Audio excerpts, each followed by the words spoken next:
Doctor ortho Ayurvedic oil और capsule, अब दर्द भी घुटने टेकेगा।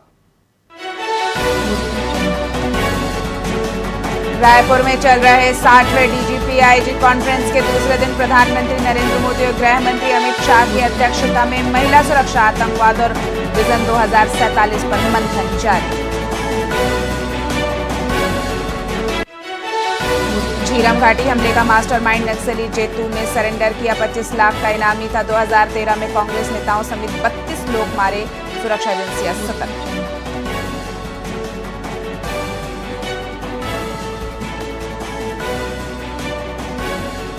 डीजीआईजी कॉन्फ्रेंस को लेकर छत्तीसगढ़ में सियासी बयानबाजी तेज। कांग्रेस ने स्थायी डीजी अपराध ग्राफ पर उठाए सवाल। भाजपा नेताओं ने इसे बालहट और छोटी सोच बताया।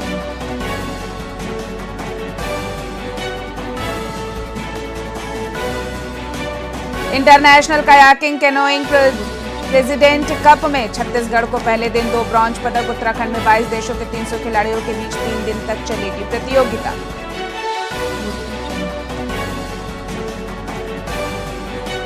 और छत्तीसगढ़ में ठंड का प्रकोप बढ़ा। अंबिकापुर बनारस मार्ग पर घना कोहरा, विजिबिलिटी 100 मीटर तक सीमित। रायपुर, दुर्ग, बिलासपुर समेत कई जिलों में तापमान 3 से 4 डिग्री सेल्सियस लुढ़का।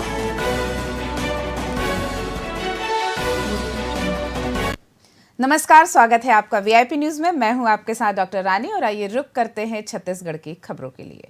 प्रधानमंत्री नरेंद्र मोदी डीजीपीआईजी कॉन्फ्रेंस में शामिल होने के लिए रायपुर पहुंचे। उनके आगमन को लेकर पूरी तैयारियां की गईं। केंद्रीय राज्य मंत्री तोखन साहू ने कहा कि ये छत्तीसगढ़ के लिए बड़े सम्मान की बात है। उन्होंने बताया कि प्रधानमंत्री का दौरा राज्य के प्रति विशेष प्राथमिकता को दर्शाता है और सुरक्षा एजेंसियों के मनोबल को बढ़ाएगा।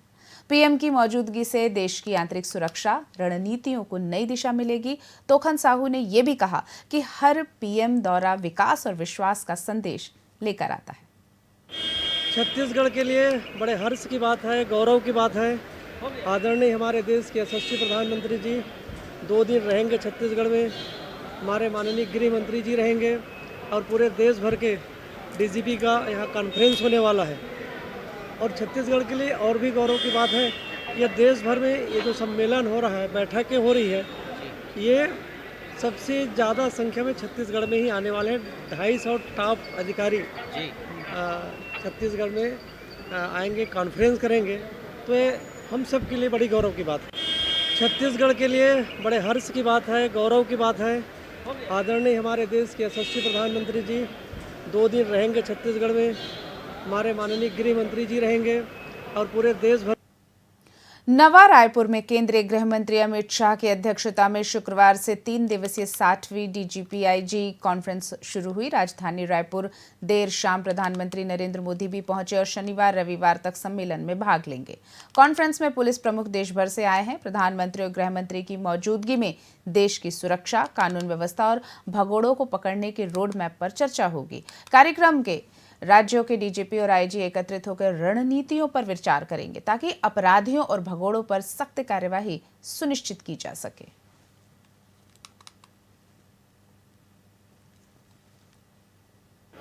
आज माननीय प्रधानमंत्री जी का छत्तीसगढ़ आगमन हुआ है। मुख्यमंत्री, गवर्नर साहब और हमारे केंद्रीय गृह मंत्री जी और हमारे विधायक साथी मंत्रीगण स्वागत किए। छत्तीसगढ़ के इतिहास में ये आने वाला 2 दिन महत्वपूर्ण होगा।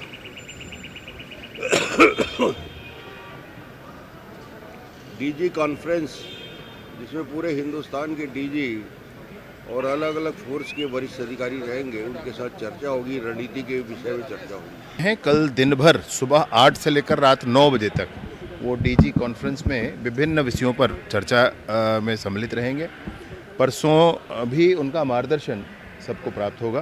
पूरे ही देश में पुलिसिंग की व्यवस्था और कैसी दुरुस्त हो और कैसे अच्छे हों, नए जो विषय हैं अभी वर्तमान में नए तकनीकों पर आधारित विषय हैं या नए तरह के ट्रेंड जो हो रहे होंगे अगर अपराध के, तो उस पर कैसे काउंटर किया जाए, इस सारी ही बातों पर समग्रता से चर्चा होगी। माननीय गृह मंत्री जी कल रात से ही रायपुर आ गए हैं।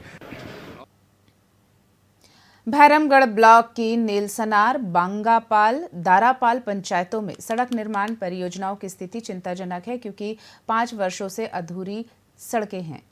लोक निर्माण विभाग की मंजूरी के बावजूद केवल मिट्टी डंपिंग और कुछ पुलियां तैयार हुई है। बरसाती मौसम में सड़क की स्थिति और भी ज्यादा खराब हो जाती है, जिससे ग्रामीणों को आवागमन में भारी कठिनाई होती है। शिकायतों के बावजूद प्रशासन और ठेकेदारों की उदासीनता बनी हुई है। सरपंचों ने डिप्टी कलेक्टर को ज्ञापन सौंपते हुए चेतावनी दी कि यदि दिसंबर 2025 तक काम शुरू नहीं हुआ तो जनवरी 2026 में आंदोलन किया जाएगा।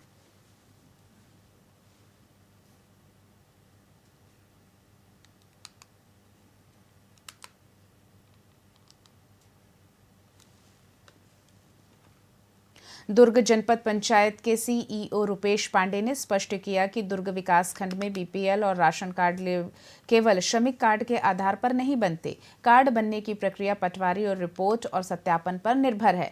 शासन के निर्देश पर राशन कार्ड का सत्यापन और केवाईसी प्रक्रिया जारी है, ताकि सभी पात्र परिवार सही दस्तावेज के साथ कार्ड अपडेट कर सके। हाल ही में कुछ लोग अधिक राशन पाने के लिए परिवार विभाजन कर अलग अलग कार्ड बनवा रहे हैं। सीईओ ने सख्त निगरानी और नियमों के अनुसार ही लाभ देने के निर्देश दिए। किए गए हैं वो 49,000 राशन कार्ड जारी किए गए हैं। तो हाउस होल्ड से अधिक राशन कार्ड जारी जो हुए हैं वो परिवार के विभाजित होने के कारण 6,000 राशन कार्ड बढ़े हुए हैं। इसी के साथ शासन के निर्देश हैं कि इन राशन कार्ड धारियों का केवाईसी किया जाना है। केवाईसी की तिथि लगातार बढ़ाई गई है और केवाईसी चल भी रहा है, लेकिन इसमें जो फर्जी होने की बात हो रही है वो ऐसे राशन कार्डधारी अपने आप केवाईसी के दौरान छांट दिए जाएंगे और उनके नाम कट जाएंगे वहां से।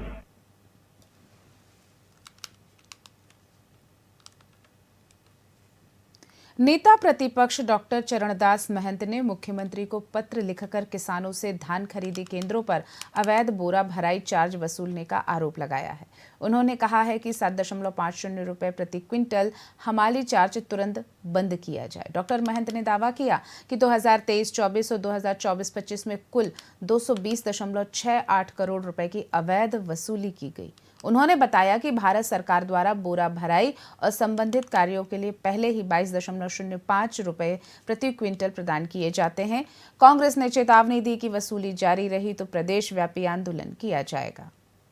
तो आप हजारों किसानों को प्रति क्विंटल 7.5 रुपए के दर से पैसे वसूल कर रहे हैं और ये पैसा केंद्र सरकार की ओर से ऑलरेडी दिया जाता रहा है 22.5 रुपये। और उस 22.5 रुपये में अलग से बोरे का भी पैसा है, उसमें भरने का भी पैसा है, हमालों का भी पैसा है। सब चीज़ तो आप सरकार से केंद्र से ले रहे हैं। फिर छत्तीसगढ़ के किसानों को ऐसा आपने क्यों आदेश निकाल दिया कि 7.7 रुपये किसानों को पहले जमा करना पड़ेगा, तब वो धान दे पाएंगे, नहीं तो अपना धान वापस ले जाओ।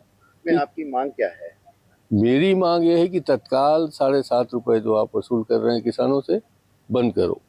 क्यों पूरे किसान की बात करेंगे तो करोड़ों में जा रहा है, सैकड़ों 120 करोड़ का जबरन का गरीब किसानों का आप वसूल के क्या करना चाहते हैं? तो आप हजारों। उदयपुर सामुदायिक स्वास्थ्य केंद्र में लापरवाही के चलते बड़ी कार्यवाही की गई। स्वास्थ्य विभाग के joint director doctor Anil Shukla ने औचक निरीक्षण के दौरान बीएमओ डॉक्टर योगेंद्र पैकरा समेत कई कर्मचारियों को केंद्र से नदारद पाया। इस पर बीएमओ डॉक्टर योगेंद्र पैकरा को तत्काल प्रभाव से पद से हटा दिया गया। नदारद कर्मचारियों को कारण बताओ नोटिस भी जारी किया गया है। कार्रवाई का उद्देश्य स्वास्थ्य सेवाओं में जवाबदेही सुनिश्चित करना और विभागीय नियमों का पालन कराना बताया गया।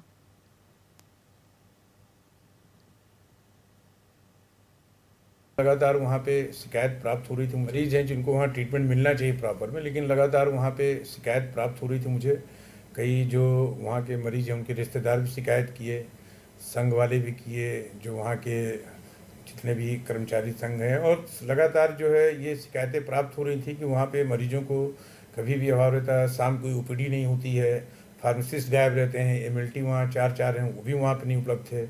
तो आज मैं इसीलिए निरीक्षण में गया तो वहाँ ये पाया कि वहाँ पे बीमो भी नदारद थे, उनका कोई उसमें कमांड नहीं है जो एक होना चाहिए। तो कहीं ना कहीं लगातार शिकायतें प्राप्त हो रही हैं और कहीं ना कहीं मरीजों को इसका सामना करना पड़ रहा है, इसलिए उसके सुधार के लिए हमने ये निर्णय लिया है। मरीज हैं जिनको छत्तीसगढ़ की खबरों में फिलहाल इतना ही। ताज़ा तरीन और खबरों के लिए देखते रहिए VIP न्यूज़। नमस्कार।